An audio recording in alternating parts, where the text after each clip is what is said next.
So let's do a quick overview of the GST. Number one, it's a value-added tax, or a VAT as it's sometimes called. And, tax is collected at every step of the supply chain. Virtually no exemptions. Virtually everyone pays. It's collected everywhere, as we mentioned, all 10 provinces and 3 territories. And it's remitted to the Canada Revenue Agency. That's like the IRS. That's the Canadian IRS. It is referred to as CRA. And the GST is generally going to be 5%. Now, some of you may be saying, what is a value-added tax?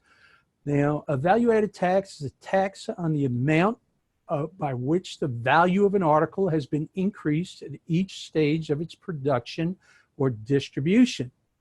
What that simply means is that in a jurisdiction that has a value-added tax, pretty much everyone pays, very few exemptions.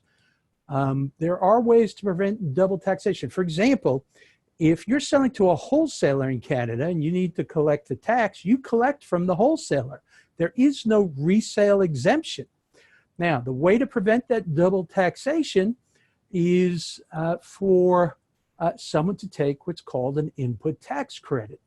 And an input tax credit, we're going to get into this later on, but any business that's registered for the GST or HST can go ahead, or the QST, can go ahead and take a credit for any of the value-added taxes that it pays in the normal course of its business.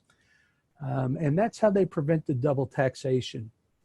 No resale certificates for the most part in Canada. Pretty much everybody, as we've been saying, pays the tax.